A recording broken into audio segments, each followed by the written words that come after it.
Hey everyone, and welcome to this awesome session that we have planned for today, Product Marketing and Sales Alignment Done Right. It's the last session of the day, and I would say it's the main event. This is a very, very hot topic that is widely debated, and we've got some great panelists here to share their insights with us. So I'm Justin Dorfman. I'm the co-founder and CEO of AssetMule, and very excited to be moderating this conversation. Before we dive into the content, let's go around and do some quick intros. And what I'd love for you guys to share is your name, your title, your company. And then I'm always interested in product marketers and how you got to product marketing. What are sort of the other roles that you did to get there? Because I feel like it's one of those roles where there's so many different backgrounds that people come from. So I'll start just to kick us off. So I started as an SDR. Then went on to become an AE, and then managing and building a SDR team before making it into product marketing. So I've definitely came the sales route, and hopefully that made me a little bit more in tune with sales and product marketing alignment. But we'll have to ask my sales counterparts if that's true. But Aaron, why don't you tell us a little bit about yourself and your background? Great. Thank you, Justin. It's an honor to be here and to be talking with everyone. I'm excited. So my name's Aaron Stillman. I'm the head of product marketing at Tresorit, which offers end-to-end encryption for your files. So you think about Dropbox and DocuSign, but security being top of mind. And I got into product marketing starting as a product manager. So I came sort of the opposite route. And I had a boss who said, we got an opening in product marketing. I think it would help you round out your skill set so you could go do that and then come back into product management. And I just never came back. So Very that's cool. me. Awesome. So we've got a product to product marketing as well here. And then we have two Amanda G's. So I'm going to say the full name, Amanda Groves. Tell us a little bit about yourself and how you got into product marketing. Sure. And I have to say, I love having two Amanda G's. This is great. So firstly, thank you for having me. Super thrilled to be here. I'm Amanda Groves. I head product marketing at Crossbeam. We are the leading platform for ecosystem-led growth. We're flipping the script really on how traditional teams run go-to-market. We think about the death of the cookie, and that impacts us as marketers, and just the atrophying of outbound. And instead, we're helping revenue teams identify, capture, and close more revenue using their own proprietary network of partners, our ecosystem partners. So how I got into product marketing, I've done a little bit of everything in marketing specialization over the years, content marketing, digital, corp dev, product marketing. And I think I was doing a little bit of product marketing before we really truly understood it, and it was codified in tech. So once I got into customer and lifecycle marketing, I really felt I consider myself an empath, and I found that to be my happy space. So I kind of sought out traditional product marketing roles after that. I feel like product marketing to me is the right mix of raw ingredients to tap into that empathy and creativity and data-driven decisioning. So once I was there, I was like, yes, and product marketers are certainly my people, and I wanted to just stay and grow in that field. So yeah, that's me. Very cool. Awesome. And for a second there, we had two Brandon B's, Yeah. but it seems Don't know like what happened. I just really want to be here. But why don't you tell us a little bit about your background and your path to product marketing? I know your title isn't product marketing, but I believe competitive enablement at Klue sits in product marketing, right? So maybe tell us a little bit about that.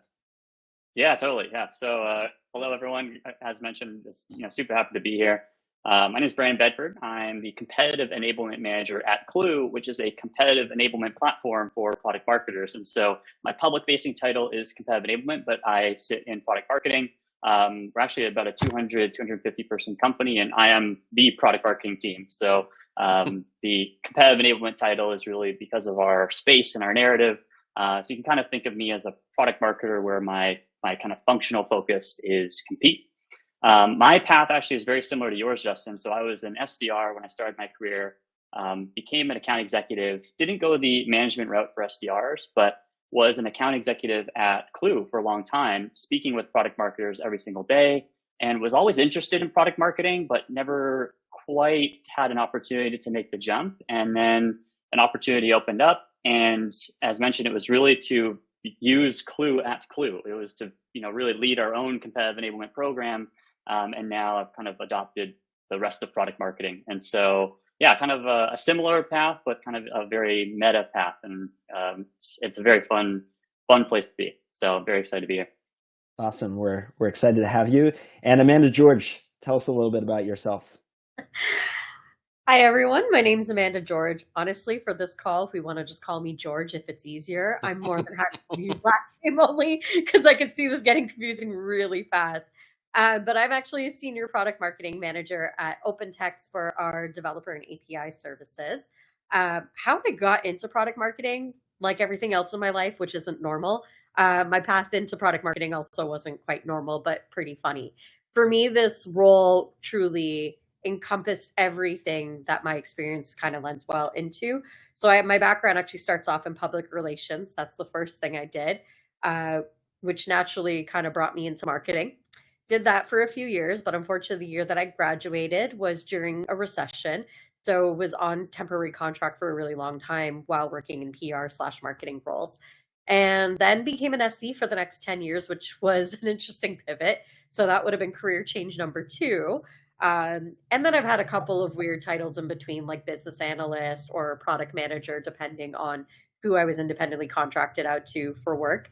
But all of that being said, working in sales, having a background in marketing, then getting into the product management side, the best fit for me really did feel like product marketing, and I knew I wanted to get back into it. So I naturally made the transition back into product marketing. So this role for me really is kind of all encompassing all of my experience and being able to bring the best of a lot of different roles into this one, which also brings me a unique perspective to how I address things in my role.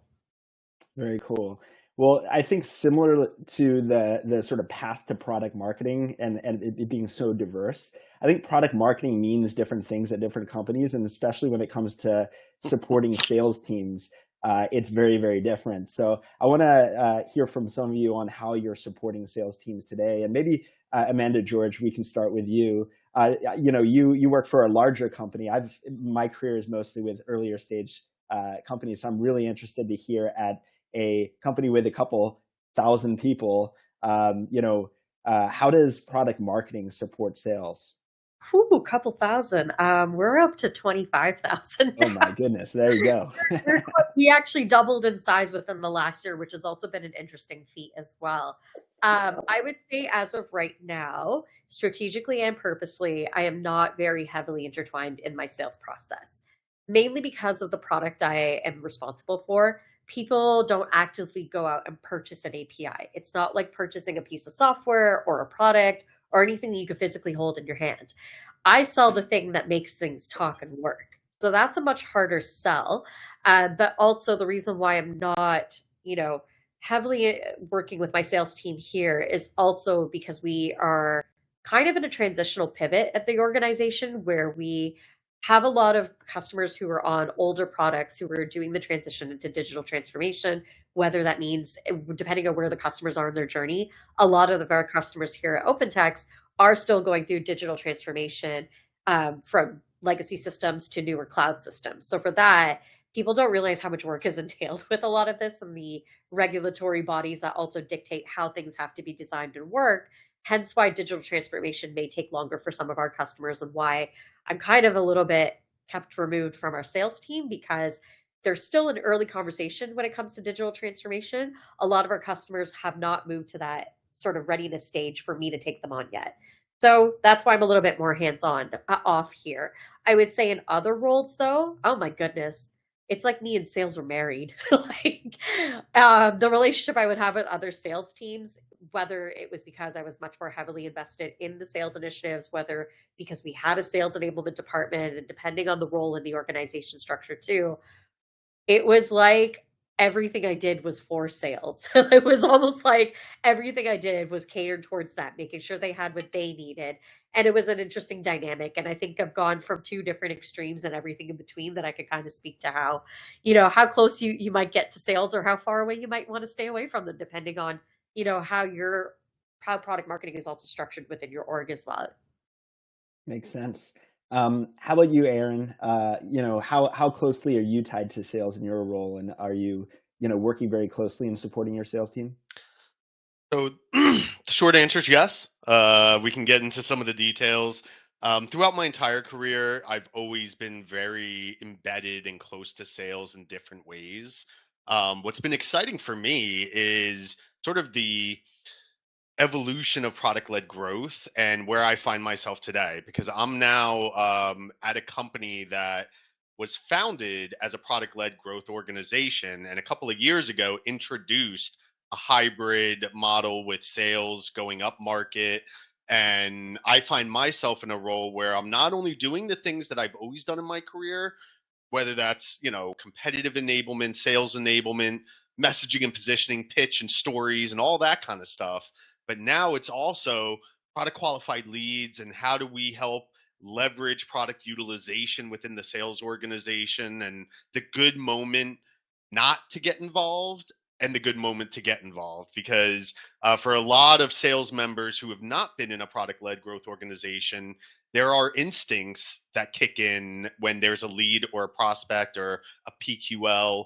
But you want to give some space and breathing room for that to mature. And that's where I'm spending a lot of my time right now. So it's fun and new and exciting, and I like it a lot. Very cool. Yeah. Amanda Gross, how about yourself? And maybe we can start sort of unpacking the sales and marketing alignment question here as well. So maybe you can tell us a little bit about how you're working with your sales team, and maybe give us a little bit of your perspective on why this is a topic, right? Why are sales and product marketing teams sometimes misaligned? What are some of the sort of core reasons that you've seen, maybe in your own experience or in the experiences of some of your peers? Yeah, that's a really good question.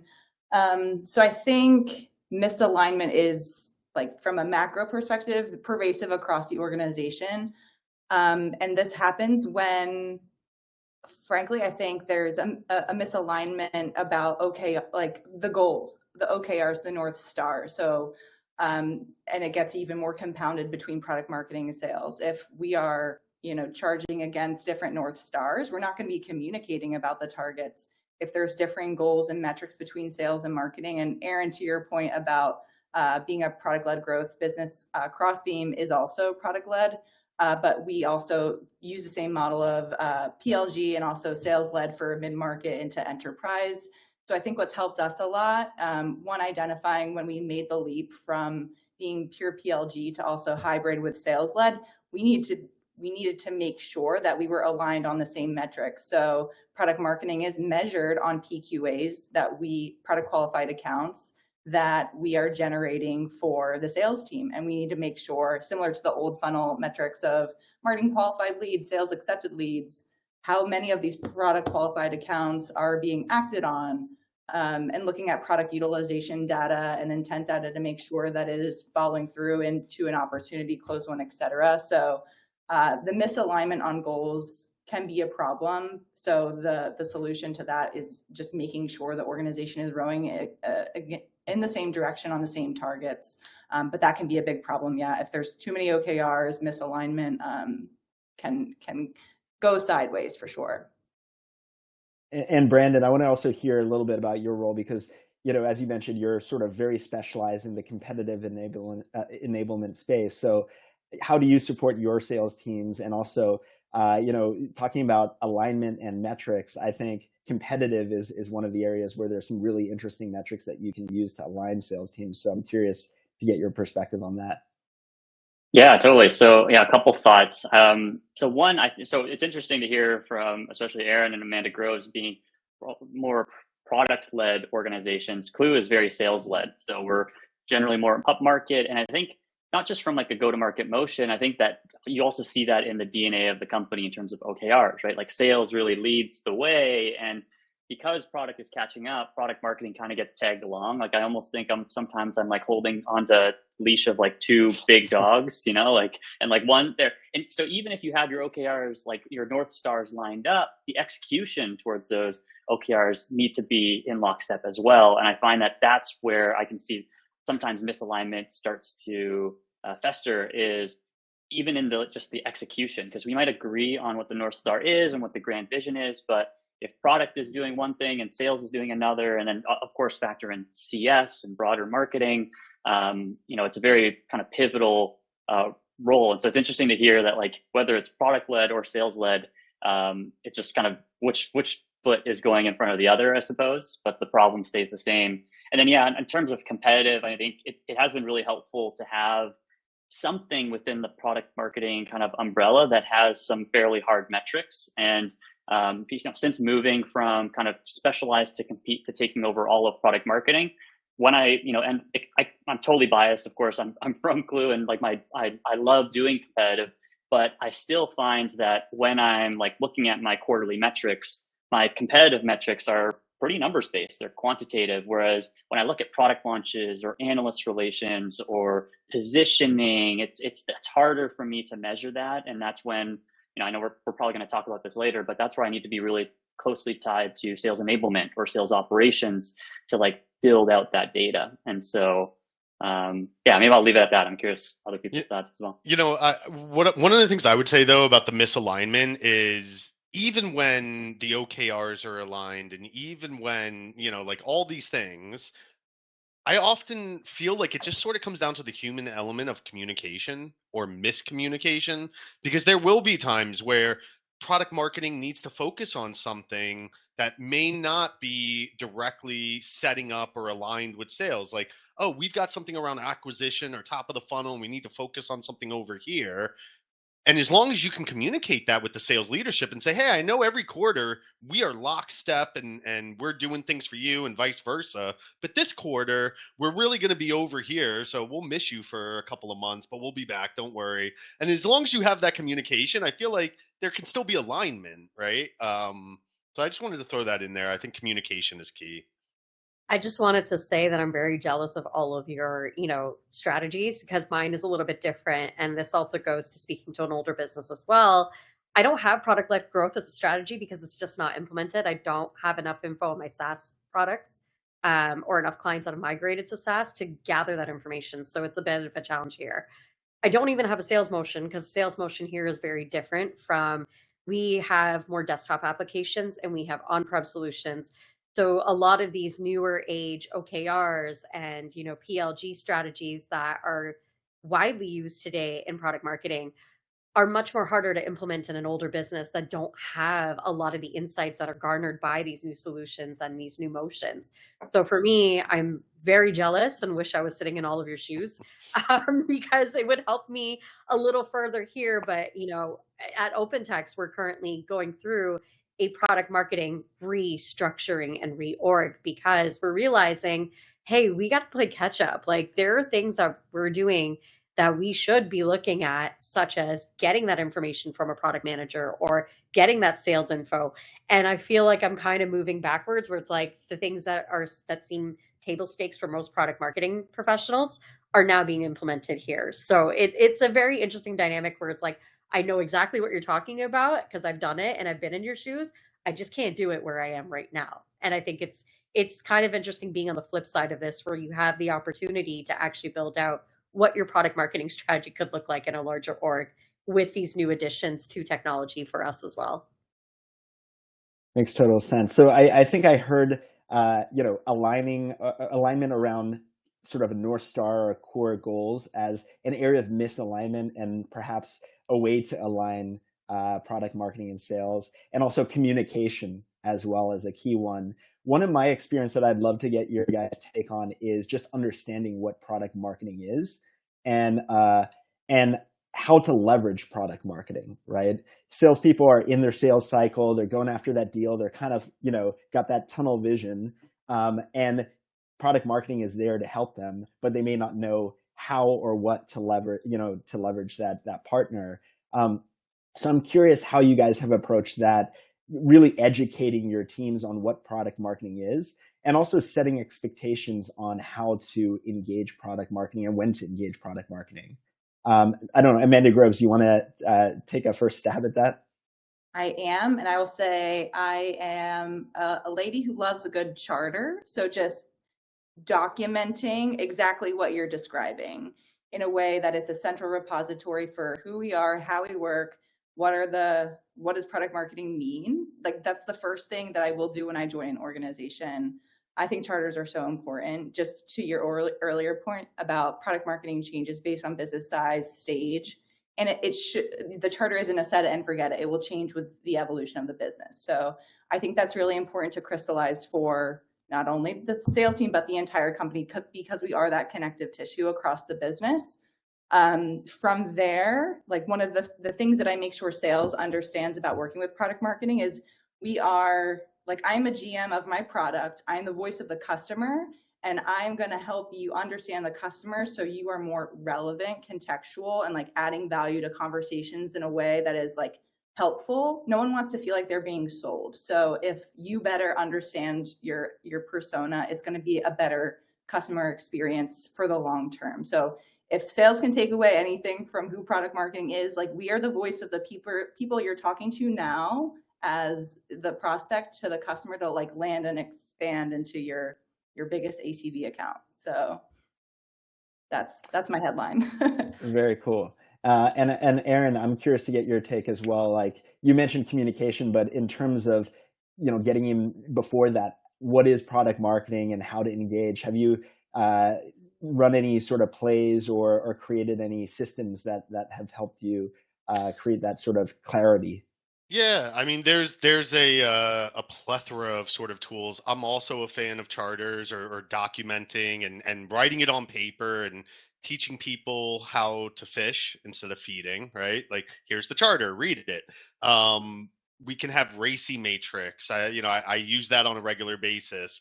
Let's be crystal clear. Like, I will consult you and I will inform you, and ultimately I'm responsible, but I'm not accountable. Like, that guy over there is accountable. I use a plethora of tools. I think it's easy to sort of say, like, oh yeah, the go-to-market strategy. But I like to really like break that into each of its elements and make it clear how we collaborate with one another. So when we talk about, who are we going after? What is our ideal customer profile? Like, I am here to help. We can't do everything for everyone. And we don't want to have a bullhorn approach of saying the same thing to everyone. So how do we focus product management on building the things for the right group?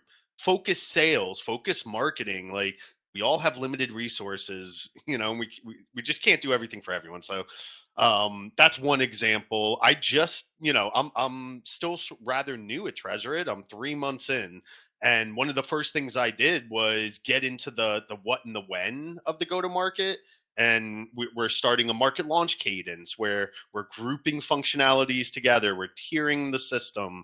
And it just brings so much order to chaos, that can exist as a company is growing and producing more.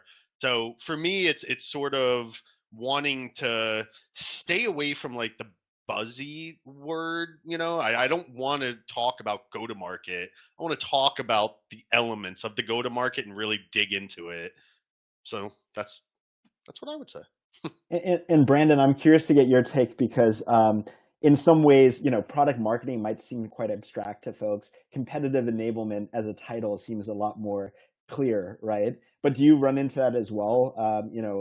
Are sales folks pretty clear on how they can, and also you work at a company that is a competitive enablement tool, right? So do you run into that issue where folks don't really know how to engage you or how to partner with you, or is it pretty clear in your case? Yeah, there's definitely a kind of advantage I have being at Klue. So all of our sellers are selling primarily to product marketers, and so they understand the persona pretty well. But I will say they're not perfect. So we do a charter as well, and that's actually a good reminder, Amanda Groves. Like, I probably need to revisit that charter because it's not a one and done thing.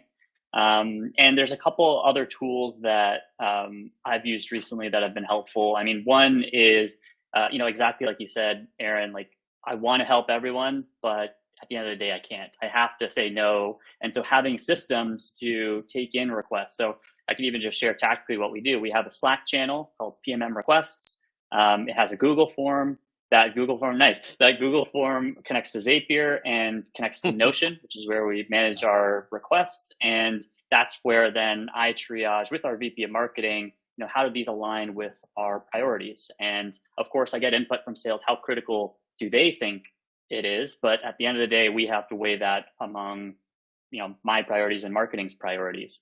And one kind of, not a kind of literal tip, but just a kind of metaphysical, I guess, tip that I'll share. One of the best tips that I got actually from our VP of Enablement, Jody Geiger, was this concept called Paint Done. I believe it was popularized by Brene Brown, but it was basically like, there's a challenge that I'm sure all of you have experienced at one point in your careers working with, whether it's sales or even product or other product marketers for that matter, is you get a request and you get it, you understand it, but it's not perfectly clear on what done looks like.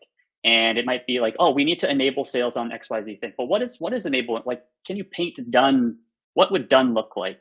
And is that an enablement session? Is that slides? Is that, a new, module in our sales enablement platform? Like, what specifically would you call done for this thing? And since implementing that, and again, it requires reminders. You have to say, hey, sales, this isn't really clear on what done is, but that's been super helpful when taking requests. And it avoids that back and forth where you think you complete the request, you send it to sales, and they're like, this isn't quite what I was imagining. We actually want to do this. And then you hop on a Slack huddle, you hop on a Zoom call, you do that 2 or 3 more times, and then finally you have something that they were imagining.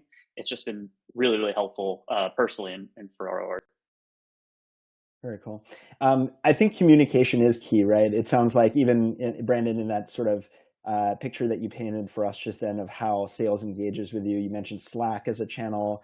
I'm curious, beyond Slack, what are other ways that you keep a sort of ongoing cadence of conversation with sales? Like, do you guys have a recurring meeting on a monthly, weekly basis? Do you have sort of one-on-ones with your sales reps? Whoever wants to tackle that, but communication seems to be such a critical part of this. So I'd love to hear some tips on how you can leverage communication to align with sales. I'll take the first pass of this because this is actually something I was discussing earlier today. I feel like part of my job is also being a professional translator. Let's use some AI terminology since everyone loves throwing it around these days. We're talking about large language models, for example. Every generation of sales reps, depending on the year that they were born, I'm going to have to treat them all very differently, because what may work for a Gen Z sales rep is definitely not translating well to someone who's a Gen Xer. I have Gen X sales reps who are like, I don't need you to tell me anything. I know how to sell. Okay. I've been selling for 20 years. Cool. I'm a little bit more hands off. When they need me, they know how to engage me. They'll definitely reach out. They're not shy about it. Gen Z, on the other hand, it's very interesting because I'm finding that you're having to meet them where they are a lot more. And I'm finding that's because, I've heard mentions of a RACI and a charter and all these different frameworks that are available. What I'm finding now with Gen Z, and I'm a millennial, so I'll put that out there. But as a millennial, I think I've had to do this translation thing for so long that I'm finding with Gen Z, depending on what they learned and when they learned it, is what they're comfortable with. So if they are familiar with SMART and they want to use the SMART model, I'm not going to argue with you. It's trying to tell me something. I'm the person that needs to translate that. So tell me it in the way that you're most comfortable, and then let me try and work with you to find a resolution. Because I'm just finding that, you could talk to 6 different Gen Z BDRs right now, but depending on what model they learned in school or they're most comfortable with, I'm sitting here with 6 different frameworks, and I'm like, you guys are all asking for the exact same thing in 6 different frameworks. So I'll meet you where you are. The other thing I do like to do as well is sit in on certain meetings, because it's fine. Like, I can create you a Salesforce process for you to communicate with me if you need a certain asset or material or whatever it is that you need from me. However, I'd rather have a one-on-one conversation to understand the ask, because a lot of times the ask are usually something that you could have done yourself. And what I mean is that as a product marketer, I am not your glorified deck builder. I am not your content formatter, and I'm not your editor. If you cannot fill out an RFP based on the responses that have already been preempted by you and edit that, that is not product marketing's job to go help you edit that RFP. Sorry. So I've made it pretty clear what I'm not going to help you with. However, if you're coming and telling me, I think where some of the misalignment also comes in is, I've had sales, or I, as a sales rep, have actually gone to my product marketing team and be like, you guys totally missed the mark on the messaging and positioning for this new feature. And let me tell you why it's not working. And I think that's feedback that I also want from my teams, which is why I sit in on their meetings where customers, especially if it has to do with their weekly sales calls where they discuss where their deals are at, or any customer calls where they're talking about what customers are, of how they feel or renewals or whatever it is, whatever the most important one is for me to understand what people are actually saying are the ones that I want to sit in on. Because you may not also know how to correlate some of this information back to me in the way that I want it. So even though I have all these forms for you to, go submit competitive intelligence via a Salesforce case, submit a new case. Sometimes the information I'm getting because you're lazy to type, fine. But also the other fun part is that we have a lot of technology where, because I'm a nerd, I like to do things. Gong, for example, is a great way of extracting data without Love Gong. Yeah, without having to talk to Soul. I can go into Gong and every time we do a product release or a feature release, I actually get our support team to set up support tickets and trackers on both Gong and Zendesk. So I can actually see the full picture of did my message actually land properly? Because it is true. As product marketers, none of us really want to hear that we got positioning and messaging wrong. We do want to be that front forward piece to give you the next step so that you're comfortable having the conversation with the customer. However, if I did get it wrong, that's feedback I do need as well. And maybe I missed something in the research step. Maybe something wasn't communicated properly. Maybe I positioned, and especially with tech where I'm finding it gets really interesting, everybody has the exact same technology, especially talking about AI. I am thoroughly enjoying how people are positioning and messaging AI in the funniest senses because we've kind of taken that out of context. And that is a marketing problem because now you're seeing the after effects of why people are scared of the said thing. It's really not scary. We did a bad messaging job here. I'd piggyback a little bit on what Amanda said and share, I have learned that the nature of the beast when dealing with sales is they have a quota to hit. And if you're getting in their way, scheduling meetings and trying to take their time, it's going to cause some friction, right? And it's going to hurt. So really trying to find opportunities to work synchronously, asynchronously, and balance, you have, to Amanda's point, like you have a meeting, that's an opportunity where I don't need an extra meeting. Let me come into your meeting. I'll wait, until the end of the meeting and then give me 10 minutes, right? That's one sort of tactic. But, whether it's Gong or Outreach or Klue, there's lots of tools out there where you can sort of communicate and monitor and engage to get feedback. Slack, all of that stuff's really good. The other thing I'd quickly say is when it comes to the taking in of requests, I've taken a Jira workflow that sounds very similar to what you described, Brandon. But I like to make it a very sort of data driven decision making. Like it's not my opinion, and it's not your opinion. You want another battle card for this competitor? Let's go take a look at the win-loss and see how many times that competitor came up, because it may be the most important thing for you today for your one deal, right? And I get that, but we've got a team of 3 or one. Brandon's all by himself, and you just can't you can't spin up battle cards that you then have to maintain or whatever the asset is. So let's just take the opinions and the feelings out of it. Let's just look at the data and decide, is this really worth our time? I couldn't agree more on that point. Where we go into a discussion on data accuracy. This is why I meet them where they are, because I can set up all these cadences. I can ask you for all these things, but are you actually going to give it to me? And the quality of it, that's the problem. Because with competitive intelligence, putting in that ticket that says how many times a competitor came in, I'd be lucky if a sales rep actually filled that out, because that was usually a pretty empty field at the end of every month when I'm running a sales force report, and then there's no info. So data accuracy also comes down to that. That's why I just want to meet them where they are. There's somewhere I could put the information, whether it's in your system, my system, doesn't matter. I just need what I need. Sorry, Amanda. No, I also see we're at time. Yeah, this conversation, I'm sure we could have gone on for hours. So actually what I'd love for you guys to do, is to put your LinkedIn, if you have it available, into the chat here, so that folks that are listening in, they can reach out to you and ask you specific questions. I think there's so much valuable insights that you guys shared here today and so much more to unpack. So we'd love to keep the conversation going. But for today, thanks so much to all of you for spending the time talking to us, sharing your wisdom. And yeah, we look forward to more of these sessions and hopefully bringing you back on to dive deeper into sales and marketing alignment.